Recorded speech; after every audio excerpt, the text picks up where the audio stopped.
Welcome to the Boundary Process online update. As you probably know, we have spent most of this school year planning an elementary boundary change that would take place in the fall of 2024. So that's not next school year, but the following school year, the 2024 school year. On December 14th, we met with the board and kind of laid out a boundary change overview.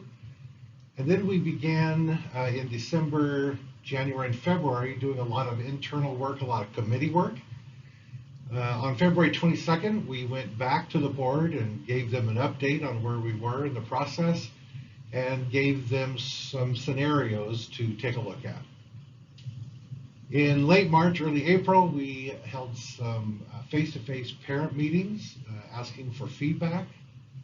On April 26th, the board held a study session where we gave them an update and showed them the scenarios that we had so far. On May 10th, we will meet with the board again and give them an initial recommendation. And then 2 weeks later, on May 24th, at that board meeting, we will give a final recommendation and then have the board take action on that final recommendation. The Kennewick School District continues to seek community feedback on proposed elementary school boundary changes that will take effect at the start of the 2024-25 school year. 4 boundary scenarios were initially developed, and the community provided feedback on those scenarios at in-person meetings and through an online input form. The Board of Directors reviewed and discussed the feedback at a board study session held on April 26th. And then based upon community feedback, the board provided feedback and direction to district staff, asking that components of Scenario 1 and Scenario 4 be used to create a new scenario. So let's take a look at what we are calling Scenario 5.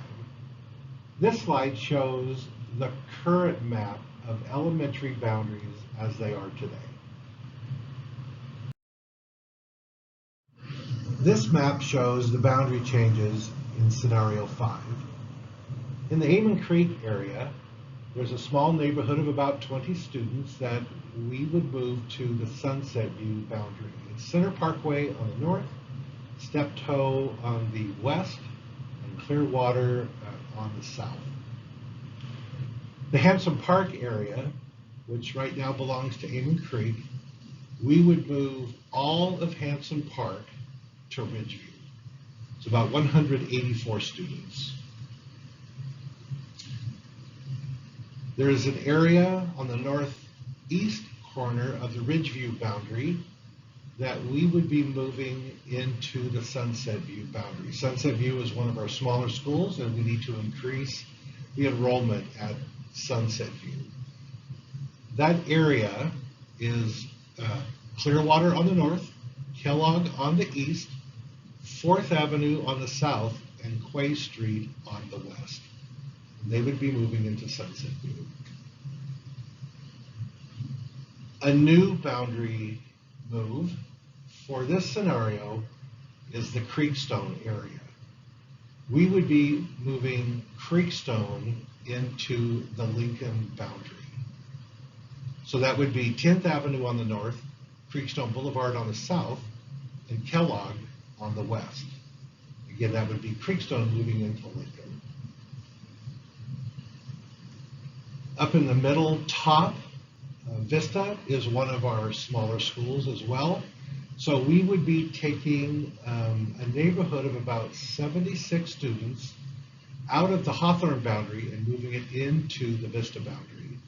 So on the north side, it's Meadowline, and on the south side, it is Clearwater. On this edge over here is Volland Street, and so those homes between Volland and this blue line would continue to go to Hawthorne. But on the back side of those homes, all the way to the west, to where the Vista boundary is right now, those students would move into Vista. These two areas that are presently part of Lincoln, we would move them into the Edison boundary. Edison right now is our smallest school at about 326 students. And so we want to increase the enrollment at that school. And so those two boundary areas are on the north, 4th Avenue, 395 on the east, 7th Avenue on the south, and Moraine on the west. And the other rectangle is 7th on the north, Moraine on the east, Union on the west, and 10th Avenue on the south side. In scenario 5, we did something different with this area here, which presently belongs to Sagecrest. In scenarios 1, 2, and 3, we had this area moving into the Lincoln boundary. In scenario 5, we have chosen to not move them into the Lincoln boundary, and instead we're going to take a neighborhood on the east side of the Sagecrest boundary and moving them up into Southgate and Canyon View. So the area on the east side of that rectangle, those students would be going to Canyon View. There's about 34 students in that area. That boundary is 36th Avenue on the north, 45th on the south, Vancouver Street on the west, and then on the east side, it would just be the same boundary between Sagecrest and Cascade. This other rectangle, we would be moving up into Southgate.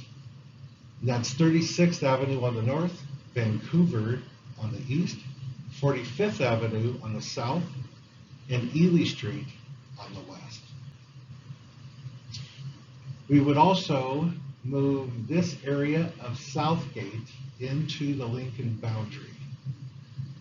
And so that area is defined by 7th Avenue on the north, South Olympia Street on the east, 10th Avenue on the south, and 395 on the west.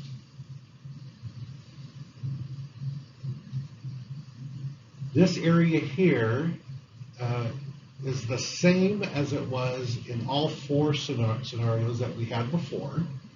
This is an area that is mostly made up of Sagecrest presently, but we would be moving that neighborhood up into Ridgeview. And so that area would be, basically it's the south side of Thompson Hill. On the east here, it would be McKinley, and then this would be the Bob Olson Parkway. And then this line, we're moving to the west, because right now that line goes right through an existing neighborhood. So we're looking to move that line to the west here, which would this area here would still be the Ridgeview boundary, and then on this side is the Cottonwood boundary. And then this line right here, we are proposing that we move that line to the east towards this group of homes here, which belongs to Sagecrest. We would draw that line here to kind of cap Sagecrest growth in the future.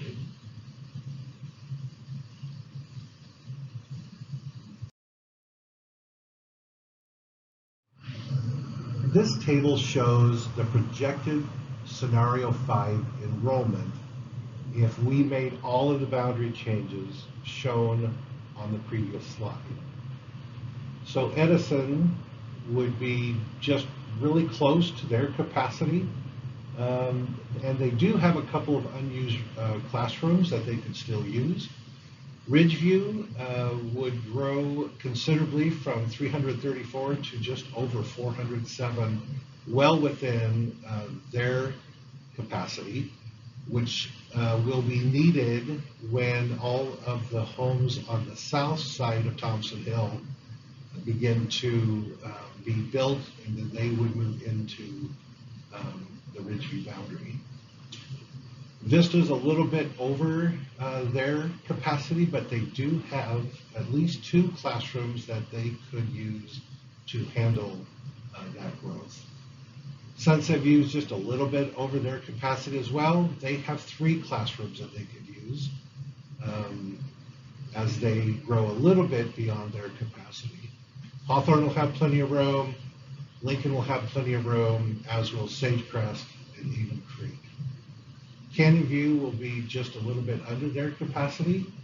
Southgate will be a little bit over their capacity, but we fully believe that they'll be able to handle those additional students. That is scenario number 5.